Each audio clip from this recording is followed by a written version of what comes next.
하나님 사랑, 하이 스토리 메이커스. 여러분들은 어떤 날씨를 좋아하십니까? 화창하고 따뜻한 봄날을 좋아하십니까? 아니면 서늘한 가을 날씨를 좋아하십니까? 저는 어떤 날씨를 좋아할까요? 저는 바람 부는 날을 좋아합니다. 그것도 보통 바람이 아니고 거센고 강한 바람이 부는 날씨를 좋아합니다. 그래서 지난 한 주가 좀 행복했습니다. 지난 한 주에 바람이 너무 세게 불어가지고 저는 아주 반가웠습니다. 어떤 분들이 왜 바람 부는 날을 좋아하냐 이렇게 물어본 적이 있는데 저는 그때마다 이렇게 대답을 합니다.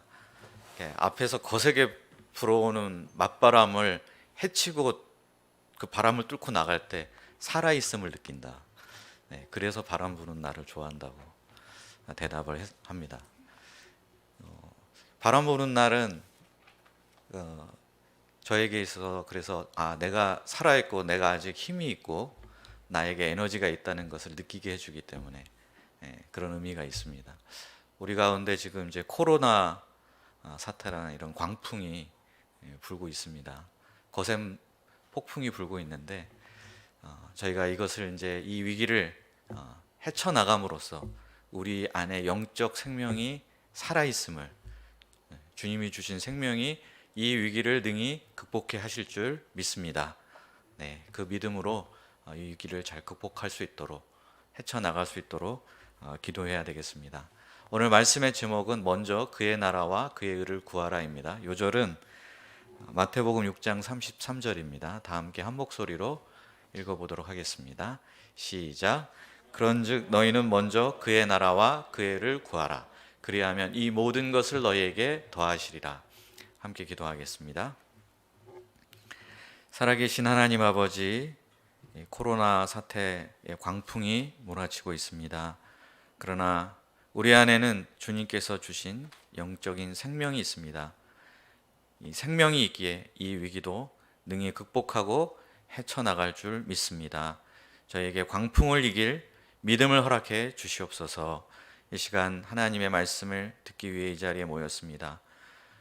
이곳과 또 각 가정과 처소에서 드리는 예배 가운데 함께하여 주시고 마태복음 말씀이 저희들의 심령 가운데 힘있게 역사할 수 있도록 함께하여 주시옵소서. 예수님의 이름으로 기도하였습니다.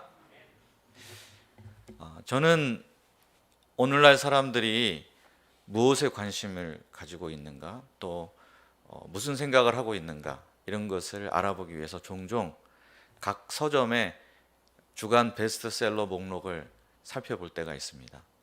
지난주에 교보문고 주간 베스트셀러 1위가 무엇이었을까요? 베스트셀러 1위에 오른 책의 제목은 더 해빙이라는 제목의 책입니다. 여기서 더 해빙이라는 것은 더하고 그 다음에 같다라는 영어 동사 have에 ing를 붙인 것입니다. 그래서 더 해빙입니다. 그리고 이 책의 부제는 부와 행운을 끌어당기는 힘이라고 되어 있습니다. 이 책의 북 트레일러에 보면은 가장 빠르게 부자 되는 법 37억에서 86억 가능이라고 소개되어 있습니다.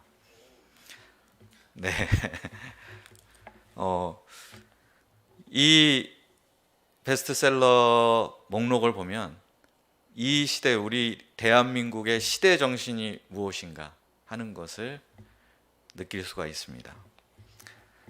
이처럼 돈에 대한 사랑, 물질에 대한 욕구가 팽배한 시대를 우리는 살아가고 있습니다. 이 가운데 우리들이 이 물질에 대한, 재물에 대한 분명한 가치관과 자세를 갖고 있지 못한다면 예수님의 제자로 살아갈 수가 없게 될 것입니다. 우리가 오늘 말씀을 통해서 재물에 대해서 어떤 자세를 가져야 하는가 잘 배울 수 있기를 기도합니다. 그러면 예수님께서는 경제생활, 물질생활에 대해서 우리들에게 어떠한 교훈을 주셨습니까? 첫째로 예수님은 보물을 하늘에 쌓아두라고 말씀하셨습니다. 이 지구상에서 재물을 땅에 쌓아두는 유일한 종족이 있습니다. 누구게 있습니까? 바로 우리 인간들입니다. 간혹 다람쥐가 도토리를 쌓아두기도 하고 또 개미들이 겨울을 대비해서 먹을 것을 창고에 쌓기도 하지만 인간의 수준에 비하면 그야말로 세 발의 피에 불과합니다. 인간은 쌓는 것에 유달리 집착하는 동물입니다. 왜 인간들은 이렇게 재물을 축적할까요? 1차적으로 미래의 안전을 도모하기 위해서일 것입니다. 장래가 어떻게 될지 모르기 때문에 어렵게 될 장래를 대비해서 미리 쌓아두고자 합니다. 하지만 인간에게 있어서 이것이 그 이유의 전부만은 아닙니다. 어떤 사람을 보면 남은 인생 동안 펑펑 써도 다 쓰지 못할 재물을 이미 엄청나게 축적을 해놓고서도 여전히 한 푼이라도 더 모으고 더 쌓기 위해서 전전긍긍하고 자신의 삶을 희생해가면서 이렇게 재물을 모으는 사람이 있습니다. 그런 사람을 보면 단순히 미래의 안전만을 위해서 재물을 축적하는 것은 아닌 것 같습니다. 다른 이유가 있습니다. 그것은 쌓아놓은 재물에 의해서 자신의 가치가 결정이 되고 또 그 자신의 사회적 지위가 결정된다고 여기기 때문에 그렇습니다. 우리가 어떤 차를 타고 어떤 차에서 내리느냐, 이것을 보고 사람들의 우리를 향한 태도가 달라집니다. 고급 외제 승용차를 타고 딱 내리면 벌써 우러러보고 존중합니다. 그러나 경차, 오래된 경차를 타고 내리면 무시하는 그런 세태가 있습니다. 그리고 이런 세상 속에 살면서 사람들은 쌓아놓은 재물의 크기에 의해서 내 존재 가치가 결정된다, 이렇게 생각하기 쉽습니다. 그래서 열심히 재물을 땅에 쌓아놓으려고 합니다. 그런데 여기에는 큰 문제가 있습니다. 예수님은 이 땅에 쌓아놓은 재물을 빼앗아가는 세 가지 적이 있다고 말씀하셨습니다. 첫째는 좀인데, 예수님 당시에는 옷이 재산 목록 1순위, 2순위 안에 들어가는 큰 재산이었습니다. 근데 옷을 저장해 두면 존벌레가 그 옷을 다 갉아먹어서 나중에는 못 쓰게 될 수가 있습니다. 그러면 어떤 사람은 옷보다는 동전을 모아놓는 게 좋겠다 해서 구리동전을 모아놓았습니다. 그런데 그 동전에 녹이 스는 바람에 가치를 잃어버리게 되었습니다. 그래서 어떤 사람은 녹이 슬지도 않고 존벌레가 먹을 일이 없는 귀금속으로 재물을 쌓아야 되겠다 해서 보관해 놨습니다. 그런데 어느 날 도둑이 들어서 그 재물을 다 훔쳐가 버렸습니다. 그러면 그것으로 끝입니다. 이처럼 땅에 재물을 쌓는 것에는 위험성이 있습니다. 오늘날 현대인들은 어떤 수단을 통해서 재물을 땅에 쌓아놓고 있습니까? 어떤 사람들은 주식 투자에 올인을 합니다. 또 어떤 사람들은 부동산을 매입하기도 하고, 어떤 사람은 그래도 은행이 안전하지 그러면서 은행에 예금으로 모아둡니다. 하지만 주식 잘못 투자하면은 한순간에 쪽박을 차기 십상입니다. 아무리 부동산은 불패라는 그런 신화가 있지만 부동산 경기도 거품이 꺼져서 폭삭 주저앉게 될지 누가 알겠습니까? 시중은행에 잘 모셔놓았던 현금이 있다 할지라도 자칫 잘못해서 사기를 당하거나 보이스피싱을 당해가지고 그동안 모아놨던 모든 현금을 한꺼번에 다 잃어버릴 수도 있습니다. 이렇게 재물에 자신의 인생의 안전과 가치를 두었던 사람은 그 재물을 잃어버리게 되는 순간 인생 자체를 송두리째 잃어버리게 될 수 있습니다. 재물이 사라짐과 함께 내 인생의 안전을 담보하던 모든 근거도 사라지고 내 인생의 가치도 사라지고 내 인생의 의미도 사라지게 되는 것입니다. 그래서 재물을 잃어버린 순간 이 좌절감을 견디지 못해서 자살이라는 극단적인 선택을 하는 사람들도 나타납니다. 이처럼 땅에 보물을 쌓아두는 것은 그닥 안전한 방법이 아닙니다. 그러면 안전한 길이 무엇일까요?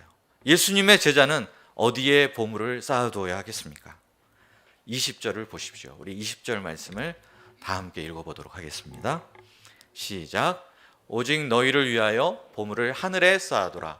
거기는 좀이나 동록이 해하지 못하며 도둑이 구멍을 뚫지도 못하고 도둑질도 못하느니라. 예수님은 보물을 하늘에 쌓아두라고 말씀하셨습니다. 왜냐하면 거기에는 좀도 없고 동록이 쓸지도 못하고 또 도둑도 없기 때문입니다. 그래서 잃어버릴 염려가 전혀 없습니다.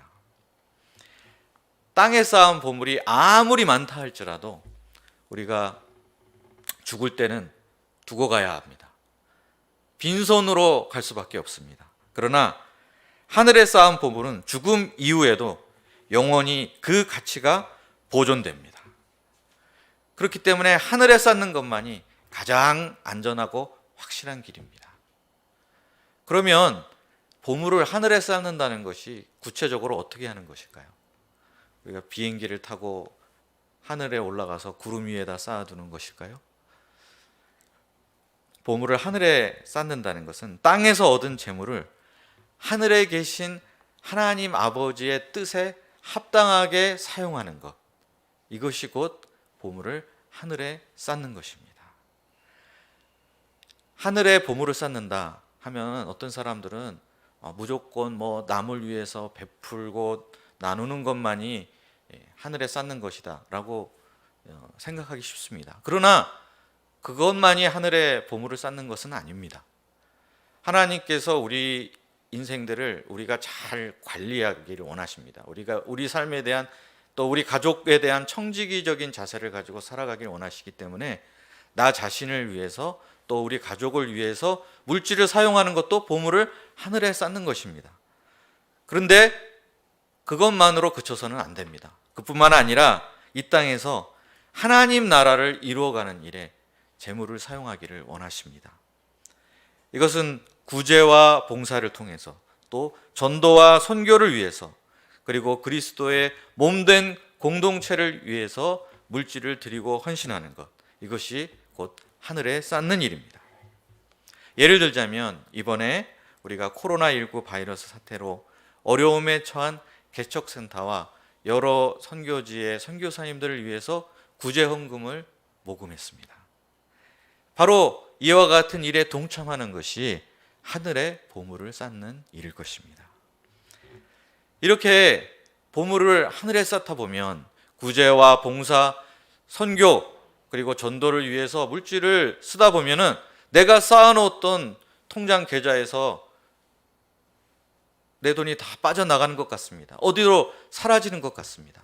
그러나 사라지는 것이 아닙니다. 땅에 있던 계좌에서 하늘에 있는 천국 계좌로 그 돈이 그대로 옮겨가는 것 뿐입니다. 어디로 사라지는 것이 아닙니다. 우리는 그저 작은 진심을 담아서 주님이 기뻐하시는 일에 우리의 물질을 드렸을 뿐인데 하나님께서는 그 하나하나를 다 기억하고 계십니다. 그리고 거기에 엄청난 이자까지 붙여주셔서 반드시 우리에게 돌려주실 것을 믿습니다. 그러면 이렇게 보물을 하늘에 쌓아두는 것이 왜 이렇게 중요한 일일까요? 21절 말씀을 보십시오. 우리 21절 말씀도 함께 읽어보도록 하겠습니다. 시작. 내 보물이 있는 그곳에는 내 마음도 있느니라. 마음은 보물과 서로 연결이 되어 있습니다. 내가 보물을 땅에 쌓아두게 되면 내 마음이 땅으로 향하게 되고 보물을 하늘에 쌓아두게 되면 우리의 마음도 하늘을 향하게 되어 있습니다. 주식 투자하는 사람을 보십시오. 뭐 하고 있습니까? 주식 투자하는 사람은 주가 시세가 오르락 내리락 하는 것을 계속 보고 있습니다. 겉으로는 모니터 앞에서 일을 하고 있는 것 같은데 모니터 오른쪽 아래 조그만 창이 있어서 거기서 뭔가 숫자가 계속 바뀌고 있는 것을 보게 됩니다. 제가 과거 인사팀에서 근무했을 때 그런 직원들을 적발하러 다니면서 뒤에서 보고 이름 적는 일을 한 적도 있었습니다. 근데 의외로 그런 분들이 너무 많아서 깜짝 놀란 적이 있었습니다. 또 아파트를 여러 채 사놓은 사람들은 어떻습니까? 하루 종일 부동산 뉴스에 혈안이 되어 있습니다. 그래서 이런 분들은 아무도 모르는 뭐 어디에 개발 소식, 뭐가 생긴다더라, 이런 거를 기가 막히게 알고 있습니다. 그래서 도대체 그런 걸 어디서 알게 됐는지 정말 놀랄 때가 한두 번이 아닙니다. 반면에 제가 이런 분을 본 적이 있습니다. 어떤 우연한 기회를 통해서 아프리카에 있는 이제 수단에 있는 어떤 어린 아이를 돕는 그런 것에 이제 매월 일정한 금액을 그렇게 큰 금액도 아닌데 하여튼 그 일정 금액을 보내는, 거기 이제 동참하게 된 분이 있었습니다. 근데 그분이 그 다음부터 갑자기 계속해서 아프리카 소식을 이렇게 구글이나 포털에서 검색을 하고, 특히 수단에서 무슨 일이 일어나고 있는가, 수단의 정치 상황이 어떻고 경제 상황은 어떻게 다고 있는가, 이런 것을 찾아서 검색하는 것을 봤습니다. 왜냐하면 거기에 자기의 물질이 매달 얼마씩이라도 나가고 있기 때문에 관심이 가지 않을 수가 없는 것입니다. 이처럼 우리가 하나님 나라를 위해서, 하나님 나라를 이루는 일에 우리의 보물을 쌓아두게 되면, 거기에 우리의 물질을 드리게 되면 우리 마음도 자연스럽게 하나님 나라의 일에, 하나님께서 이 땅 가운데 어떤 일을 펼치고 역사하고 계시는지에 관심을 갖게 될 수밖에 없습니다. 그런데 이런 얘기를 하면 어떤 사람은 이런 생각을 할 수 있습니다. 보물을 땅에 쌓느냐 하늘에 쌓느냐 꼭 이렇게 이분법적으로 봐야 됩니까? 이렇게 반문할 수 있습니다. 자고로 계란은 한 바구니에 담지 말라고 하지 않아, 담는 게 아니다, 이런 말이 있지 않습니까? 투자의 기본은 포트폴리오, 여러 곳에 분산 투자를 해야 되는 것이다. 그래서 보물을 딱 반으로 나눠서 반은 땅에 쌓고 나머지 반은 하늘에 쌓고 이러면 되지 않을까요? 꽁도 먹고 알도 먹고 아주 지혜로운 방법이 아닐까요? 근데 예수님께서 이 같은 생각을 우리들이 할 줄 다 아시고 이에 대해서 아주 분명한 답변을 주셨습니다. 이미 24절을 보십시오. 우리 24절 말씀을 함께 읽어보도록 하겠습니다. 시작. 한 사람이 두 주인을 섬기지 못할 것이니 혹 이를 미워하고 저를 사랑하거나 혹 이를 중히 여기고 저를 경히 여김이라. 너희가 하나님과 재물을 겸하여 섬기지 못하느니라. 너희가 하나님과 재물을 겸하여 섬기지 못하느니라. 못한다. cannot. 딱 분명하게 예수님께서 못을 박으셨습니다. 여기서 재물은 그냥 일반 명사로서의 재물이 아니라 만몬으로서 재물의 신을 뜻하는 고유 명사입니다. 재물 그 자체는 선한 것도 아니고 악한 것도 아닙니다. 재물은 우리가 삶을 영위해 가는데 꼭 필요한 자원을 얻는데 필요합니다. 또 재물이 있어야 선한 일도 이룰 수 있습니다. 세상에 아무리 뭐 좋은 일이라 하더라도 물질이 없이 되는 일이 어디 있습니까? 그렇기 때문에 재물은 필요하고 얼마든지 좋은 일에 쓰면 선한 일의 도구가 될 수 있습니다. 그런데 문제는 이 재물이 종종 자신의 본래 위치를 뛰어넘어서 신이 되어서 인간을 강력하게 지배하는 마력을 갖게 되기도 합니다. 섹스피어는 이런 말을 한 적이 있습니다. 돈은 검은 것을 희게 하고 추한 것을 아름답게 하고 늙은 것을 젊게 하고 문둥병조차 사랑스럽게 하며 늙은 과부에게 젊은 청혼자들이 몰려들게 한다 라고 했습니다. 돈만 있으면 이렇게 원하는 것, 바라는 것, 불가능해 보이는 것들을 다 이룰 수 있을 것 같습니다. 그래서 사람들은 돈을 좋아하고 사랑합니다. 그래서 부자가 되고 싶어 합니다. 그런데 부자 되기가 쉽습니까?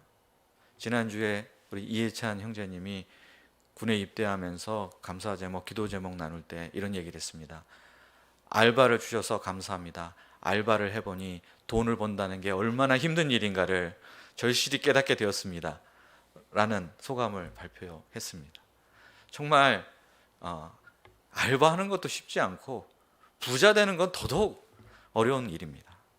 재물은 이때 우리에게 이렇게 속삭입니다. 네가 나를 마음과 성품과 뜻과 힘을 다해서 섬기면 내가 너가 원하는 그런 윤택한 삶과 풍성한 재물을 보장해 주겠다. 이렇게 속삭입니다. 이런 식으로 재물은 인간의 마음을 빼앗아가고 우리의 충성심을 가져갑니다. 그렇게 되면 그때부터는 재물이 그의 새 주인이 되는 것입니다. 더 이상 하나님을 주인으로 섬길 수 없게 됩니다. 왜냐하면 인간의 마음은 하나이고 하나님과 재물 모두 인간에게 전적인 충성과 헌신을 요구하기 때문입니다. 예수님의 제자라고 해서 재물의 노예가 되지 말란 법이 있을까요? 이 세상에 돈에 대한 사랑은 마치 공기 중에 있는 산소처럼 널리 퍼져 있어서 우리가 그것을 의식하기조차 쉽지가 않습니다. 그렇기 때문에 제자들 역시 언제든지 이와 같은 세상 풍조에 물들어서 재물의 노예가 될 수 있습니다. 실제로 제자 중에 한 사람이었던 가룟 유다를 보십시오. 그는 은전 30에 눈이 멀어서 그를 3년 반 동안이나 섬기고 사랑해 주셨던 스승이신 예수님을 배신하고 팔아넘기는 그런 짓까지 저지르고 말았습니다. 그렇기 때문에 우리도 안심할 수 없습니다. 우리도 보물을 땅에 쌓다가 보면은 우리 마음도 나도 모르는 사이에 점점 이 땅의 것으로 향하게 될 수밖에 없습니다. 하나님으로부터는 점점점 더 멀어지게 됩니다. 그러다가 결국에는 말로는 하나님을 섬긴다 하고 또 하나님을 예배한다고 하지만은 실제 삶 속에서는 사실상 재물을 주인으로 섬기고 있는 그런 사람들로 나도 모르게 전락하게 될지 모릅니다. 이와 같은 사람을 가리켜서 우리는 또 다른 실천적 무신론자라고 부를 수 있습니다. 말로는 하나님을 믿고 하나님이 계시다고 얘기하지만 실제 삶은 마치 하나님이 없는 것처럼 재물이 이 세상의 주인인 것처럼 사는 모습으로 살아갈 때 그 모습을 가리켜 실천적 무신론자의 모습이라고 말하지 않을 수 없는 것입니다. 이렇게 재물에 눈이 멀게 되면 우리 마음도 어두워져서 분별력을 잃게 됩니다. 우리 마음 가운데 진리의 등불이 꺼지게 됩니다. 그러나 보물을 하나님 아버지가 계신 저 하늘 위에 쌓게 되면 우리 마음도 그곳에 계신 하나님께로 더 가까이 나아가게 됩니다. 하나님만을 바라보는 단순한 눈을 가지게 됩니다. 이것저것 세상 것에 한눈 팔지 않고 하나님만 계속 주목해서 지속적으로 바라보는 눈. 예수님은 이런 눈을 오늘 말씀 속에서 성한 눈이라고 표현하셨습니다. 이 성하다는 말의 원어를 보면 심플이라는 말, 단순하다는 뜻입니다. 이렇게 심플한 눈을 갖게 되면 우리 마음도 밝아지게 됩니다. 우리 안에 말씀이 주는 진리의 등불이 켜져서 분별력을 갖게 되고 세상의 모습을 있는 모습 그대로 제대로 볼 수 있게 됩니다. 우리가 보물을 하늘에 쌓음으로써 마음을 온전히 하나님께 향하는 사람, 오직 하나님 한 분만을 섬기는 예배자가 될 수 있기를 간절히 기도합니다. 둘째로 예수님은 염려하지 말라고 하셨습니다. 제자는 예수님께서 앞서서 가르쳐 주신 대로 보물을 하늘에 쌓는 사람입니다. 그러다 보니 자연스럽게 땅에 쌓아놓은 보물이 별로 없습니다. 그때 염려가 찾아오기 쉽습니다. 앞으로 내 장래는 어떻게 될까? 앞으로 먹고 사는데 지장은 없을까? 내가 노년이 되었을 때 누가 나를 봉양해 주지? 그때 나의 삶을 지탱할 수 있는 재물을 충분히 확보해 놔야 되는 건 아닐까? 하면서 여러 가지 걱정, 근심이 찾아오게 됩니다. 그러면 얼굴이 수심이 가득한 얼굴로 변하고 어두워집니다. 이런저런 생각들로 마음이 분열되어서 마음이 너무 복잡해져서 온전히 하나님께 집중할 수가 없게 됩니다. 이처럼 물질이 없어서 염려에 빠지기 쉬운 제자들에게 예수님께서는 무엇을 말씀하셨습니까? 25절을 보십시오. 25절 말씀을 다 함께 한 목소리로 읽어보도록 하겠습니다. 시작. 그러므로 내가 너희에게 이르노니 목숨을 위하여 무엇을 먹을까 무엇을 마실까 몸을 위하여 무엇을 입을까 염려하지 말라. 목숨이 음식보다 중하지 아니하며 몸이 의복보다 중하지 아니하냐. 예수님은 제자들에게 염려하지 말라고 하십니다. 왜냐하면 우리에게 목숨을 주신 하나님께서 그 목숨을 유지하는 데 필요한 자원들도 함께 공급해 주실 것이 너무나 자명하기 때문입니다. 공중나는 새를 보라고 하셨습니다. 하나님은 공중을 나는 새에게 목숨, 즉 생명을 주셨습니다. 그리고 그 생명을 유지할 수 있도록 그 새의 먹이가 되는 열매도 주시고 곡식도 주시고 곤충도 주셨습니다. 그리고 들의 백합화를 보십시오. 들의 백합화에게 생명을 주신 후에 하나님께서 입는 것은 네가 알아서 해. 그렇게 하지 않으셨습니다. 이 들의 백합화에게 솔로몬의 그 어떤 좋은 옷보다 아름다운 화려한 꽃을 입히셨습니다. 제자들의 목숨, 곧 생명은 공중을 나는 새나 들에 핀 백합화보다도 훨씬 더 소중하지 않겠습니까? 그런데 그 하나님께서 이 제자들이 이 세상을 살아나가는데 그 생명을 유지하는데 필요한 먹을 것, 입을 것을 어떻게 공급해 주시지 않으시겠습니까? 그런데 예수님의 이 말씀을 곰곰이 생각하다 보면 예수님이 너무 한쪽 측면만 보고 계신 것이 아닌가 하는 생각이 들기도 합니다. 주위를 둘러보세요. 그러면 공중 나는 새만 있습니까? 간혹 굶어 죽은 새도 있습니다. 또 주위로 둘러보시면 꽃을 화려하고 아름답게 피운 백합화만 있습니까? 간혹 가뭄에 말라 죽은 들꽃도 있습니다. 예수님의 사도였던 사도 바울도 선교 역사를 감당하는 도중에 가난과 궁핍을 경험한 적이 많습니다. 바울 서신에 보면 자신이 겪었던 가난과 궁핍에 대해서 여러 차례 이야기하고 있습니다. 지금도 보면 이 코로나 바이러스 사태 때문에 경제적으로 어려움을 겪고 있는 개척센터가 있고 또 물질적으로 힘든 선교지가 있습니다.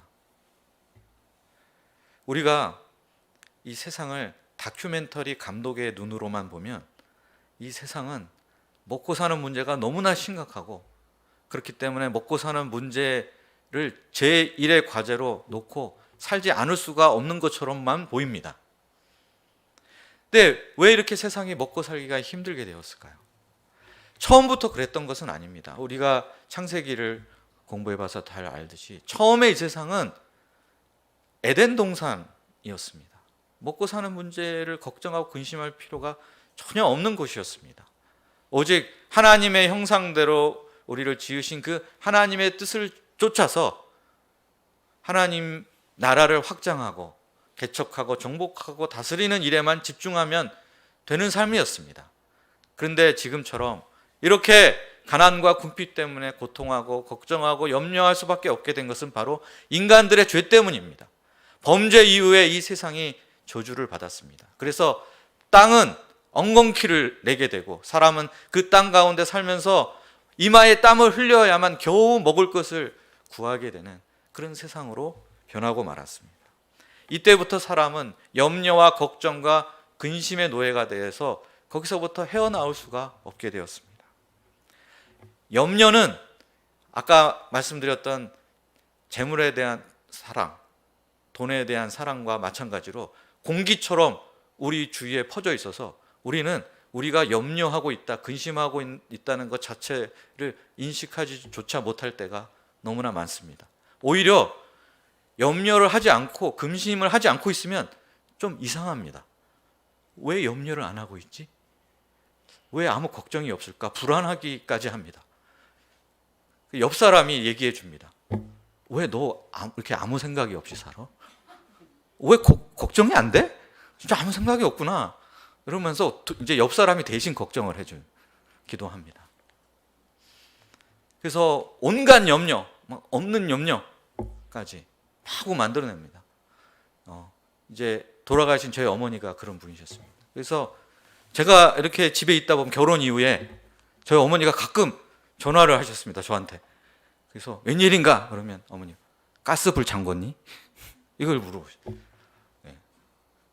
그래서 회사 있으면 또 전화를 하세요. 나올 때 문은 잠그고 나왔냐? 그래서 아니 왜 그런 걸 걱정하십니까? 도대체. 그래도 참 말릴 수가 없었습니다. 오죽하면 사람을 가리켜서 염려 공장의 공장장이다 하는 말까지 생겨났겠습니까? 예수님은 이런 우리들에게 이렇게 말씀하십니다. 너희 중에 누가 염려함으로 그 키를 한 자라도 더하게 할 수 있느냐? 27절 말씀입니다. 여기서 키는 원어를 보면 수명을 의미하기도 합니다. 염려를 하면 수명이 연장될 수 있을까요? 만약 그게 가능하다면 저는 하루 종일이라도 염려할 수 있습니다. 그런데 염려를 하면 어떻게 됩니까? 수명이 연장되는 것이 아니라 수명이 도리어 단축이 됩니다.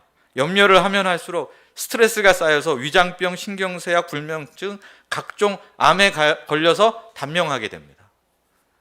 염려가 지나치면 일에 집중할 수가 없어서 문제 해결이 잘 안 돼요.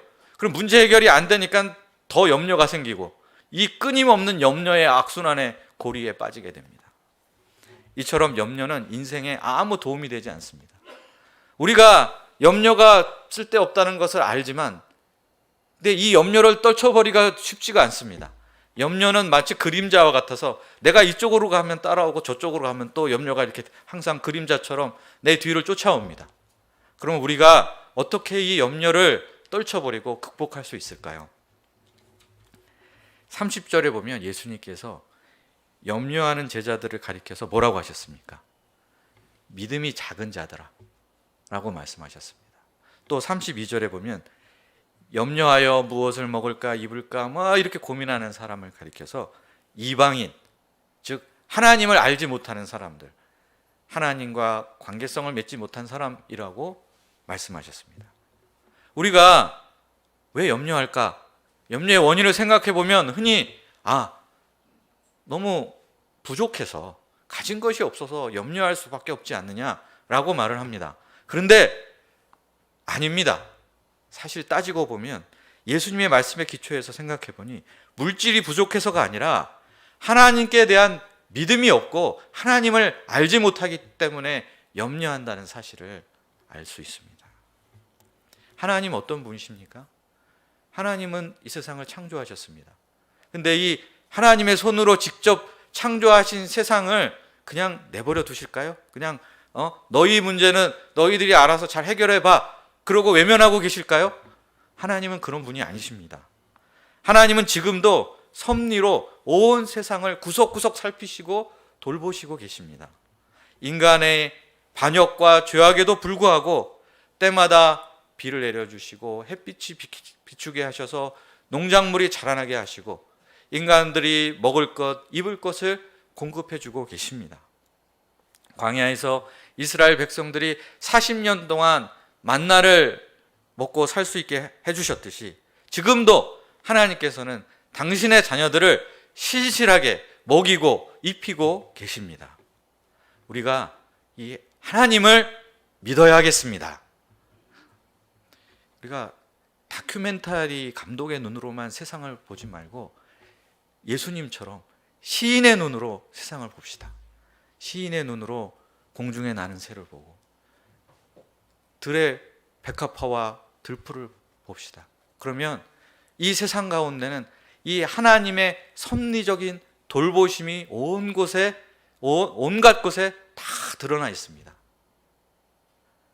시인의 눈으로 시적 상상력으로 우리가 이 세상을 보면 우리를 향하신 하나님의 신실하심이 곳곳에서 발견되어집니다. 그렇게 될 때 우리 마음을 짓누르던 모든 염려와 걱정과 근심과 불안에서 비로소 놓여서 해방이 될 수 있습니다. 우리 가정의 어린아이들을 보십시오. 어린아이들이 내일은 뭐 먹고 살지? 우리 집 쫓겨나는 거 아니야? 나는 다음 달엔 뭘 입을까? 이런 걸 고민하는 걸 보셨습니까? 아이들은 아무 생각, 근심, 걱정이 없이 아주 천진난만하게 편안하게 즐겁게 살아갑니다. 어떻게 그럴 수 있습니까? 부모님을 믿기 때문입니다. 부모님이 신실하게 공급해 주실 것을 믿기 때문에 걱정, 근심이 없습니다. 우리가 고아입니까? 우린 고아가 아닙니다. 우리에게는 하늘에 계신 아버지가 계십니다.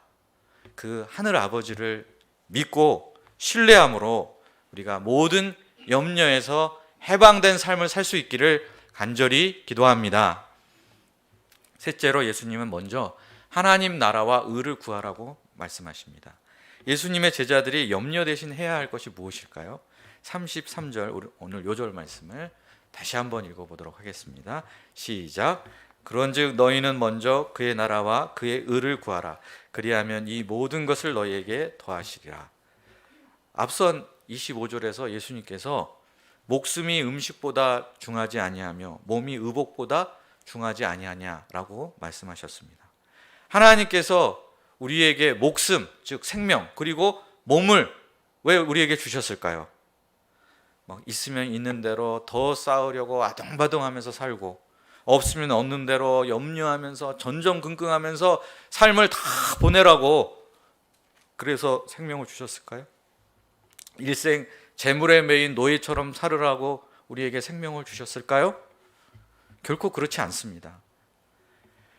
하나님께서는 우리에게 이 고귀한 생명을 주셨고, 또 죄로 인해서 죽을 수밖에 없는 우리 생명을 다시 살리시고 영생을 주시기 위해서 독생자 예수님을 보내시고 그 예수님의 흘린 피로 우리를 구원하셨고 새 생명을 주셨습니다. 이 고귀한 생명을 우리에게 주신 뜻은 바로 하나님 나라와 하나님의 의를 추구하는 인생을 살아가도록 하기 위해서입니다. 이 말씀이 지금 당장 직장을 때려치고 학교를 때려치고 풀타임 사역자가 되라는 뜻은 아닙니다. 말씀이 말하고자 하는 바는 삶의 우선순위에 관한 말씀입니다. 먹고 사는 문제보다 먼저 하나님의 통치가 이 땅 가운데 임하게 하는 일, 하나님의 뜻에 순종하며 살아가는 일에 최우선순위를 두라는 뜻입니다. 그렇게 할 때 하나님께서 먹고 사는데 필요한 모든 것들을 친히 공급해 주시며 우리를 돌봐주시겠다는 하나님의 준엄한 약속입니다. 이 약속을 믿지 못하면 어떻게 됩니까? 우리는 34절에 나온 대로 내일 일을 염려하면서 살아갈 수밖에 없습니다. 내일 일만 염려하겠습니까? 모레 일도 염려하고 일주일 후의 일도 염려하고 한 달 후, 1년 후, 10년 후, 30년, 40년 후의 일까지 염려하며 살아가게 됩니다. 그러면 이렇게 엄청나게 쌓인 염려의 무게에 짓눌려서 우리는 숨쉬기조차 힘들고 자유가 없는 그런 삶을 살게 될 수밖에 없습니다. 그러나 내일 일을 염려하는 것은 어리석은 짓입니다. 왜냐하면 내일 일은 우리가 알 수 없기 때문입니다. 내일은 하나님의 손에 달려 있습니다. 우리 중에 내일 일이 어떻게 될지 확실히 장담해서 말할 수 있는 사람이 누가 있습니까? 2019년에 2020년이 되면 코로나 바이러스 사태가 발생해서 사람들이 다 마스크를 쓰고 다닐 것이고, 우리 센터는 이렇게 한 달 이상을 온라인 예배를 드리게 될 것이고, 이런 것에 대해서 미리 알 수 있었던 사람이 누가 있었을까요? 아무도 내일 일은 알지 못합니다. 내일 일은 우리가 아무리 계획하고 통제하려고 노력해도 우리 뜻대로, 우리 계획대로 되어지지 않습니다. 통제할 수 없는 미래를 미리 앞당겨 와서 오늘을 희생하는 것은 정말 어리석은 일이 아닐까요? 한날 괴로움은 그날로 족합니다. 그러면 우리는 무엇을 해야 됩니까? 오늘 하루를 최선을 다해서 충실하게 살아가는 것, 이것이 중요합니다. 오늘은 주님께서 우리에게 주신 선물과도 같은 하루입니다. 주님은 우리가 이 하루를 그의 나라와 그의 의를 구하는 하루가 되기를 원하십니다. 이 하루가 하나님 나라의 가치를 실현하는데 최선을 다하는 하루하루가 되기를 원하십니다. 하나님께 나아가서 하나님 안에서 기쁨과 만족을 누리는 하루가 되기를 원하십니다. 오늘 하루의 필요를 공급해 주신 하나님을 기억하며 감사로 하루를 마무리하며 잠들기를 원하십니다. 그러면 깊은 잠을 잘 수 있습니다. 그런 하루하루가 모아지게 될 때 우리의 인생은 얼마나 아름답고 풍성하게 될까요? 우리가 내 인생을 책임져 주시고 보살펴 주시는 아버지 되시는 하나님을 깊이 신뢰할 수 있기를 기도합니다. 오직 하나님만을 나의 주인으로 섬기며 하나님 나라와 그의 의를 구할 수 있기를 기도합니다. 그래서 탐심과 염려에서 해방되어 모든 것을 더하여 주시는 나의 아버지 되시는 하나님을 우리 삶 속에서 깊이 체험하고 만날 수 있기를 간절히 기도합니다. 다 함께 기도하시겠습니다. 살아계신 하나님 아버지, 이 시간 재물에 관한 제자도의 의에 관해서 가르쳐 주셔서 감사합니다. 물질에 대해서 우리가 늘 생각하지 않을 수 없습니다. 물질과 우리 삶은 불가분의 관계를 맺고 있기 때문입니다. 그래서 물질에 대해서 분명한 자세, 가치관을 갖고 있지 못한다면 우리는 제자로 살 수 없고 하나님이 기뻐하시는 삶을 살 수 없고 인간다운 삶을 살 수 없을 줄 압니다. 주님, 오늘 말씀을 저희가 마음에 깊이 새기게 도와주시옵소서. 보물을 땅이 아닌 하늘에 쌓아두라 하셨습니다. 염려하지 말라 하셨습니다. 그 대신에 하나님 나라와 의를 구하라 하셨습니다.